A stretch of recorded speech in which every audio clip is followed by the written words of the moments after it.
to a corporation, demand more, and then stick with a boycott. Well, the pharmaceutical companies are kind of in their own bubble, and this is the thing: is they're some of the most money spent on lobbyists and political donations and everything. A lot of that is coming. They're like in the top 3 or 4 of people that are putting money into these politicians' pockets. Their defense is, well, we have plans that make these pills affordable for those who need them. All right, but the insurance companies still get hit with the bill for the excess. So someone's still paying for it. So somebody's still paying for it, and that someone's you or me. Right.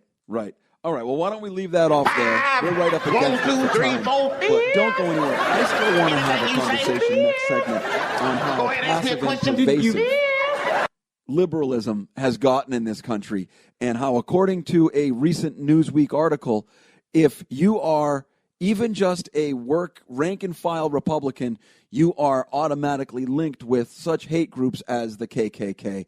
We're gonna get that next here on 13 Folds Radio on RI, freeradio.org.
tells us we're wrong, and no one tells us when to stop, and no one takes account, and no one steps in or has the guts to call us up. I don't know where I like to go, I would nothing else to do. I have something to say, and that's real, and all my heart's gonna blow this fuck. We can do what we want, we can do what we want, we can do what we want, we can do what we want, we can do what we want.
back here on 13 Folds Radio on RI, freeradio.org. That song was It Ain't Gonna Save Me by a gentleman and a scholar named Jay Reatard.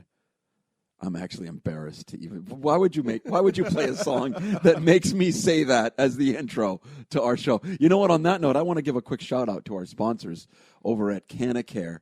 There's some things marijuana can't cure. For everything else, there's Canacare. And of course, I want to give a heartfelt thank you to one of our very first sponsors over at MBS and Urban Tattoo, the urbanist and most tattooiest tattoos this side of the Mississippi. Well said. Well said. Thank you. I think that's all our sponsors, right? Well, and our friends over at Green Side Up. Green Side Up. Green Side Up. Go visit them on Thayer Street. Tell Waldo that 13-fold sent you. There you go. Sometimes the green side is down, but then sometimes it's green side up. Huh? I should just do this all day. You should. Just you give me a business name and I will make up come up with a slogan for slogan. Them. Yeah. So yeah, what did you have? You were talking about this article. Actually, I sent you the article. I could kill you sometimes. You know that? You send me an article like this with via email with a tagline that says something like, "So what do you think?" Or something. Dude, that. Well, I knew this was going to get you ramped up, and it really did. I need to get you ramped up before the show started. This article, I'm not going to lie, it makes me angry, and it is really insensitive. It really stirs up a lot for me. What's the title of the article? It was in Newsweek. He found it on Newsweek.com. I almost don't want to talk about it because I don't want to give this fucking thing clicks. Right-wing extremists are a bigger threat to America than ISIS. And then directly beneath that is a picture of a guy wearing camouflage clothes, holding a gun out in the woods, camping with his kids on either side of him. And the daughter's holding the gun too. His son looks scared shitless, like, oh, right, Dad's going to shoot me. And that picture, this whole article has been crafted to completely marginalize. You start off, you think, and what really struck me as I read through this article, I start off thinking, wow, this is really marginalizing to actual far-right political viewpoint people. And then as I read a little bit more, I started moving in toward the center. I was like, wow, no, this is offensive to just even like libertarians. And by the end of the article, this article is laying all the evils in America today on the Republican Party. This article is doing nothing less than trying to move the fulcrum of politics all the way to the left to the point where Barack Obama becomes the new right and Bernie Sanders is the left. That's how far this article wants to move the needle. And it wants to so completely marginalize and then criminalize any form of conservative thought. Well, I mean, I think it goes deeper than that, where it links any form of conservative thought to the KKK. Yeah. Okay. So now it takes that route. Here's a quote, and now I only had time. I literally skimmed this article in about 10 or 15 minutes before coming here to do this show. Believe me, I wish I had time to deconstruct this fucking thing, nut and bolt, because I would love to. But yeah, as far as the KKK, so it broke up all modern right-wing theory into three groups.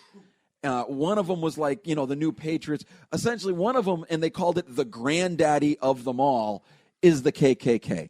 So if you're any form of modern conservative, and again, by what they do at the end of the article, that includes just a rank-and-file Republican. So if you consider yourself a centrist Republican, you're not a Democrat, you're not especially conservative, but you're a Republican, and you just go to work, and you just live your life. Even you, my friend, are standing on the shoulders of the KKK. It's this kind of hate speech, of propaganda that is driving this country apart. And it's this kind of stuff that makes friends of ours say things like 90% of those guys in the militia are racists. When they had made no racist comments, They had never attended any racist meeting. They were not there for any racist motive. Yet people will look at white men with guns, middle-class white men with guns in this country, and immediately assume they are blue-collar, redneck idiots, wife-beating, synagogue, mosque exploding, abortion clinic shooting, KKK cross-burners. Right? If you own a gun, and that's where this article started. So it said, okay, you own a gun, you teach your children about guns and camping, then you are already one of these people. And then it just goes from there. Well, and I read the article, and they do paint a clear picture of most of the attacks that have been carried out by it's domestic terrorism in this country have been people linked to different militias, and what they've done is they managed to where they got it wrong in this article is they took the liberty to bulk all of these different movements at the Southern Poverty Law Center and the what's the guy who's always talking Alex Jones. Alex Jones. Right. And lumping everybody into that, Alex Jones, I wouldn't really paint him as a militiaman or a racist or tied to the KKK. Or it's people, and yes, a lot of them are conspiracy theorists. Do you know what this article's doing, Dave? It's doing do? something that you and I have talked about quite a bit.